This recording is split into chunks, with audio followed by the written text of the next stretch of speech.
How's it going? Just thought I'd give you a little update. Pretty boring, well, not boring day, but pretty boring job here. We're just kind of filling in.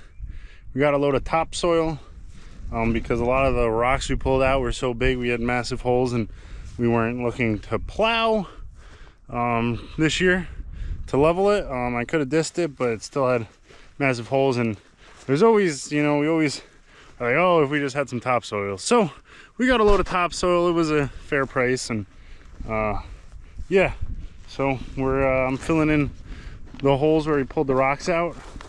As you can see, I just dumped it, and then I'm just, you know, shoveling, filling the holes and packing in a little bit.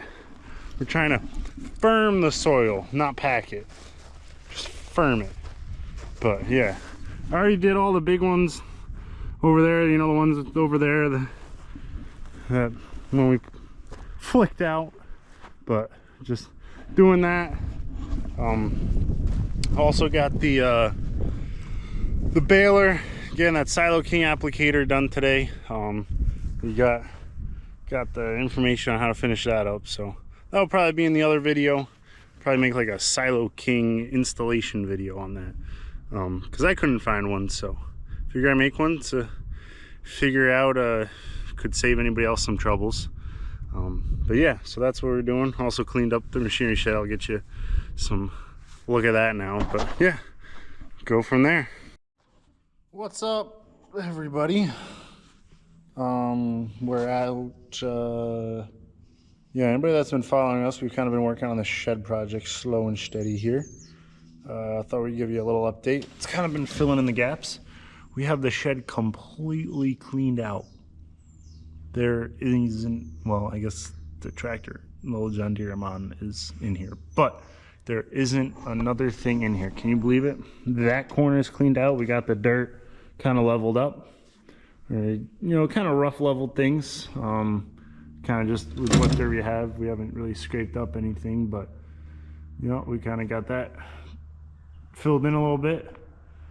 And yeah, I mean, everything is out. Yeah, no, it's looking good.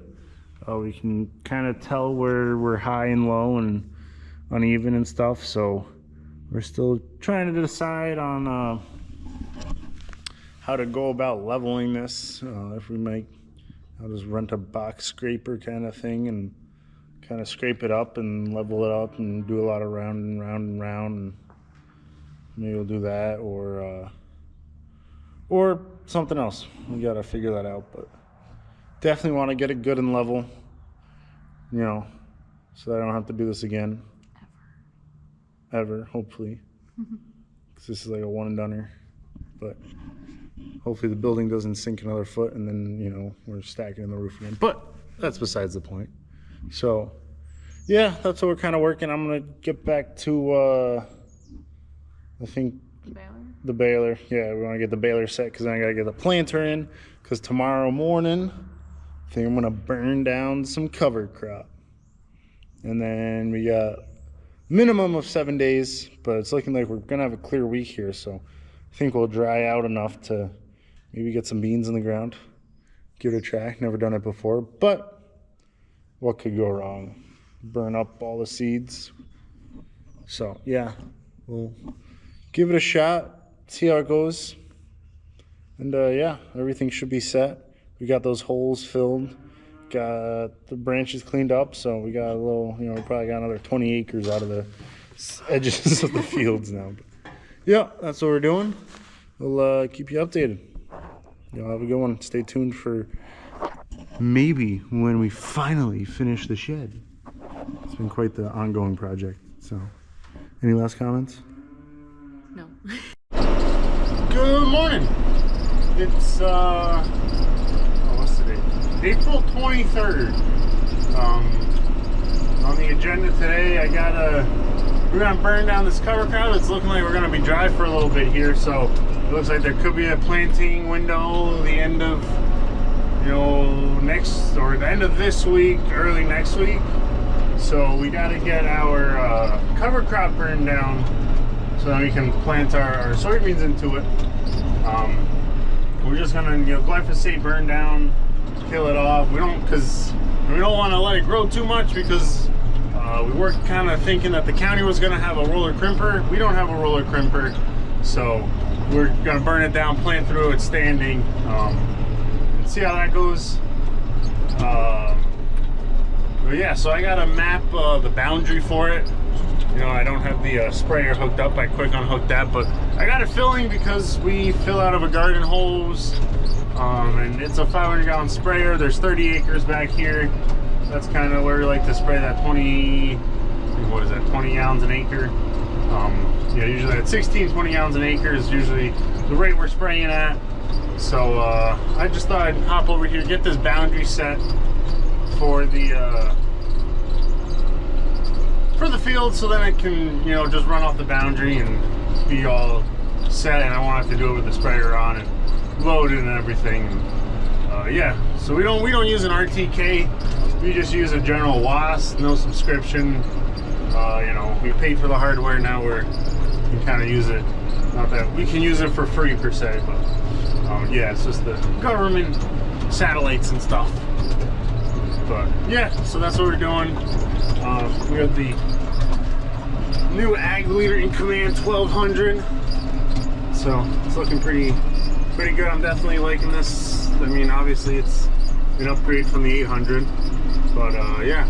So this is the field we're gonna map out, and we'll probably catch you when we get to spraying. Hello. So we got the tank mixed all up.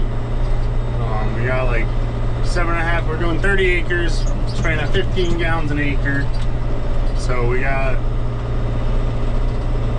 the glyphosate, we're using Makazi, a Loveland product. That's putting us at about, it was 1 quart per acre, so, you know, a jug does about 10 acres, so we're at 7.5 gallons there. And then we also got, we use a Weather Guard. That is our surfactant. It's water, it's not an acidifier, it's a hardness, water conditioner, that's the right. And then it's also a spreader, a penetrant, if I got that correct. You can look it up, Weather Guard.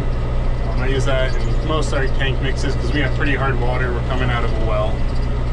But we also, yeah, so that's that. We should be good to go. We got it all boundaried. I got it all set. I got the flows all in. I got the information all in the good old Ag Leader system. We got it all mixed. And yeah, we're gonna go from there. We're gonna go spray, get it all set, burn down this cover crop, and hopefully we get some nutrient returns, and in a week's time we'll be maybe we'll be planting some beans. Who knows? Good morning. We out here today again to the end of April, and we finally got this fully installed. It should be good. If you want to check out, if you're interested in it, interested in how to, you know, install it, kind of what we did, we got a full video. If y'all go check that out, it should be out there, probably Silo King applicator install. But today I want to get this baler greased, all set. I'm gonna get twine in it, hopefully get that set up so that I can get this out of here and get this place ready for pulling the planter in, because that's our next thing. I got some seed firmers I got to put on the planter, and then get that switched over. I get the soybean plates, because I think hopefully next week we'll have some planting windows. We do, that backfield does have quite a bit of low spots, so we're not, you know, gonna be super early on planting, but we still are, you know, kind of right on time, I guess. So we'll see. I wish we could have, you know, been a little earlier if it was the like kind of that middle field where it's a little higher. I mean, they are both sandy soils, but that just kind of sits right on the edge of the stream. But we're definitely drying out, which is good and scary because they're saying we're supposed to be switching over to La Nina from this El Nino we had over winter. So, you know, that's warm and dry weather patterns. But the grass is definitely growing. These are kind of our pasture fields, but it's definitely growing. It's definitely there. And yeah, I don't know, it might be another early hay year. I know last year we were, all right, look back at the records, it was May 5th when we mowed our first cutting, or when we started. So that was definitely early, definitely you know, a bit of high sugars. We definitely lost yields last year. Is it fully because of that? Maybe, but we're gonna try to, I think we're gonna try to hold off at least to mid-May. Now that we got this nice baler, we got the good setups, we're all set, ready to go. We got the trailers, we can move it lickety-split. You know, if we're gonna get a window early, I don't think we're quite ready, or the grass is quite ready, you know, in another week or two. So we'll probably give it another 3 weeks. Maybe we'll be at hay, and then we'll go from there. And we should be able to move it all pretty quick, and this baler should be able to push out a good bit of it in a day. So hopefully we'll be able to cover their acreage pretty quick. I know guys with a couple thousands of acres that run, you know, baler or two, and they get it done. So if we only have a couple hundred, it should be pretty easy. So we'll stay in touch. If you guys got any questions on what we're doing, always feel free to drop a comment. If you're liking what we're doing, drop a comment, like the post, like the video, and yeah, we'll keep doing it. And yeah, hopefully we'll get this set, and later on we'll have that planter in here. We are getting pretty set with hay, so you know that just about the right time to run out, I guess. You know, it's looking like 3 weeks until we get new stuff, so hopefully it's not terrible that we run out, but we'll definitely have our customers stacked up and should be prepared to June. You know, it's only May, so they should be good for 6 weeks, but we'll get it set, and yeah, we'll go from there. Y'all have a good one. Hey yo, back at it. I got the baler all greased, got twine in it, should be all ready to go. It's exciting, but before that we have this.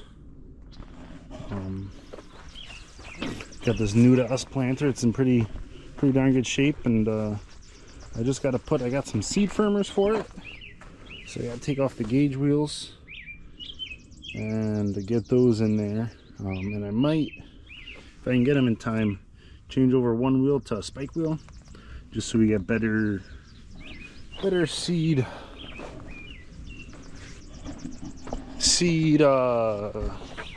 furrow, seed soil contact, I guess.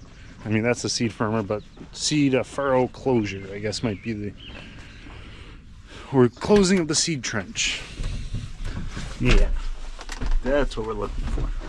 So time to get this down in the shop and get that set, and then that's most projects for this spring. Besides, we did want to try, we heard on the tie grabbers, if you put like a 2x4 on the one side, it makes the bundles a little tighter. So we might try that. And we still got to get the camera mounted on the back end of the accumulator, and then besides that, then we'll be all set.